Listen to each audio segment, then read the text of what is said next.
Hello everyone, welcome back to the channel. My name's Andre and I'm your bookworm, and here I am again, still nasally but a lot better compared to last week. But anyways, today we are reviewing episode 10 of Lord of the Mysteries, the anime adaptation of the web novel. For the new people here, welcome. I am just reviewing episode by episode the adaptation of the web novel Lord of the Mysteries, written by Cuttlefish That Loves Diving, or the original name Qian Shui de Wuzei, if I pronounced that correctly. And we are reviewing this episode. I've reviewed every single other one. If you want to check out, go through the thumbnails. If you want to check out the review of the web novel, you can also check that out through the thumbnails or the cards going up above.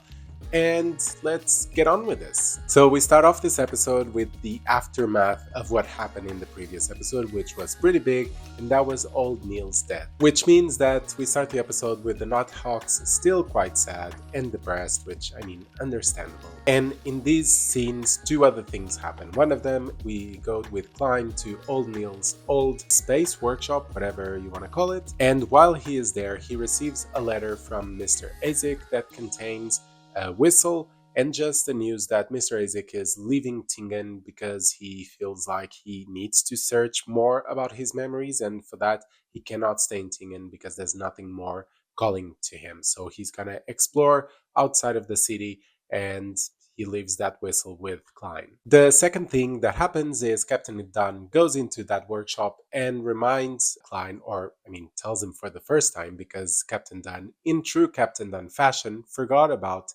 this important detail and forgot to tell Klein that there's actually a wanted poster for a person who belonged to the Nighthawks called Ince Zangwill that stole an artifact that is artifact 0/008 or 08, something like that. And as we know, the more powerful the artifact is, the lower the number will be. So for it to be level 0 or artifact 0, it means that it's one of the most powerful that the Nighthawks have in their possession. However, we don't know much about this quill we don't know much about this artifact except that it is a quill. I don't know if this has ever been said in the web novel, at least to the point where I'm at, I don't think it has said, but maybe it has been hinted at.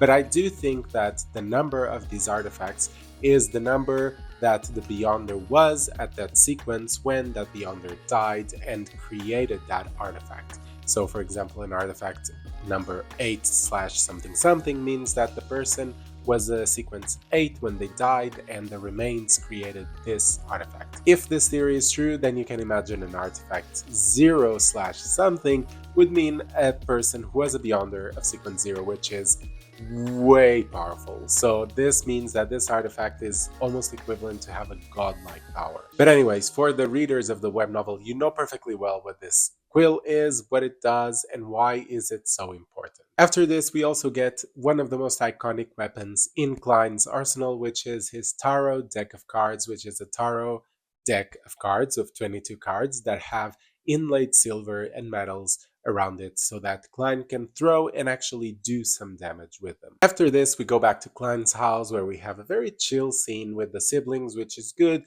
kind of reminding us that the siblings still exist because we hadn't seen them in a few episodes. And then we go to Klein's room where he finally blows Mr. Isaac's whistle. And with this, we see him invoke a gigantic skeleton. I mean, not as big as the ones that Mr. Isaac was invoking in his memories, but still one that was bigger than a floor of a building.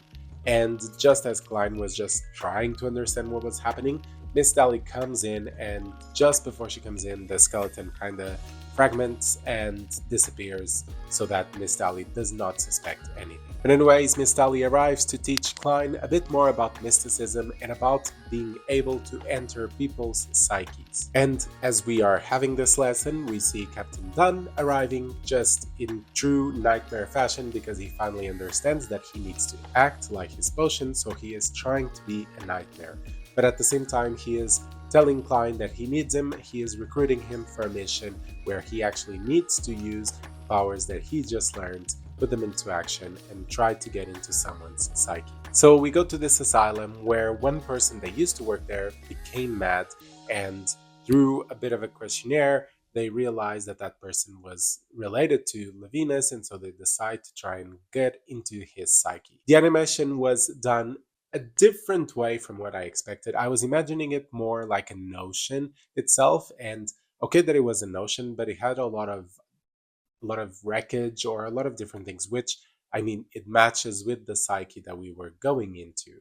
But it was giving me also a bit of Final Fantasy X feeling. I don't know if you remember that scene where we have Yuna and the main guy whose name I cannot remember, and there's stars or like spirits falling or going up from the water, and there's a lot of wreckage as well. It kind of reminded me of that, but only just a resemblance. It wasn't like that similar. But it was also fun to see Klein with his makeup on, with his clown makeup to pretend so that he would not recognize him, and use his powers as a clown to try and create diversion so his identity doesn't get revealed. So through the questioning, we realized that Klein realizes that this man was related to the psychologist alchemist, which is an order that has the spectator pathway involved, and that the man itself was related somehow with Levinas. And when Klein tries to probe a bit more, he realizes that it's something related with a big altar.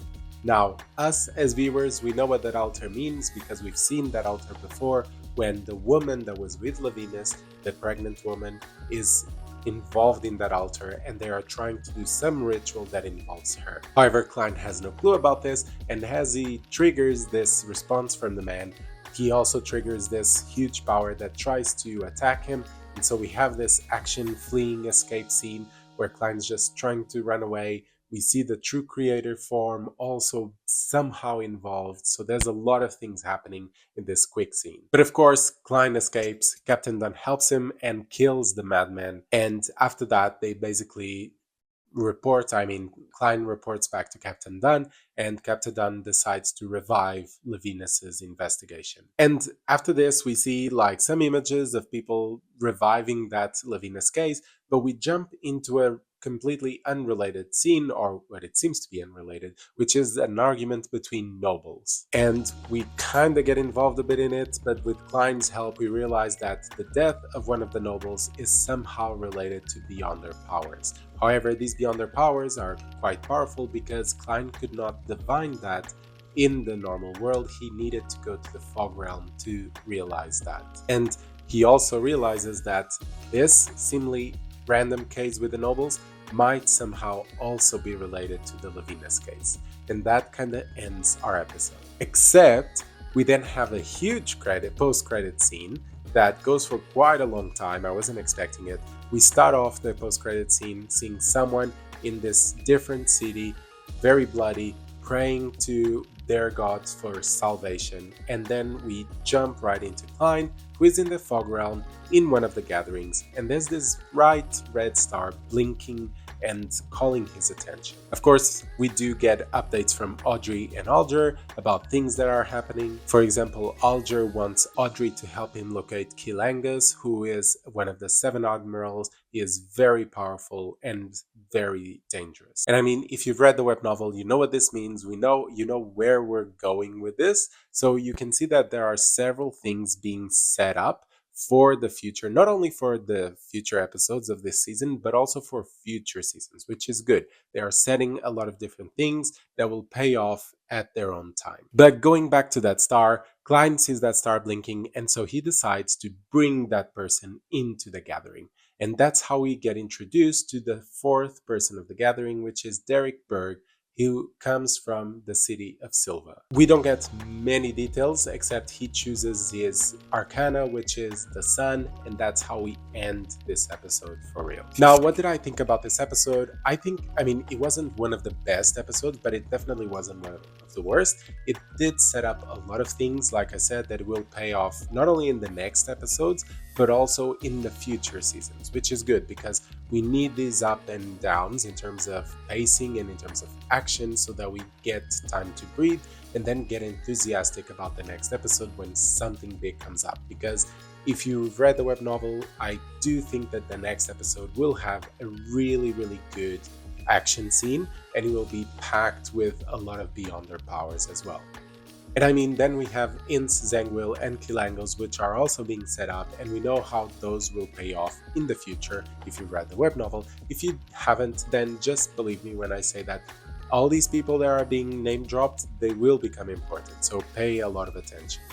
But one of the things that I'm curious to see is how they will react to the son, the new person in the gathering, seeing Audrey and Ultra just figure out what is happening. How is the fool just being able to bring random people? What is the city of Silva? A lot of those details will be getting to know them. So yeah, it was a good episode. Definitely not the best, not an amazing episode, but still pretty good. And I mean, like I said, after the previous episode, that was quite intense in terms of emotional damage and emotional charge, then we do need an episode where we can just breathe and being like, okay, let's breathe in, figure out where we're standing, and figure out what are the next steps. I still need to watch the old Neil's mysticism lessons. I haven't finished those. And I've also realized just that when I watched this last episode that there's this chibi episodes, very short as well. I don't even know what they are talking about, but I definitely need to watch them because there's so much bonus content that I'm just realizing that exists so late. So I need to catch up on all of those, but I will let you know once I do so. But let me know what you think. Did you enjoy this episode? Did you not? Do you think the anime so far is being quite faithful to the web novel, or what would you change? Comment down below and let me know. And if you're new, don't forget, subscribe, like the content, and I shall be seeing you on Thursdays and Sundays. And happy readings, I guess. See you soon.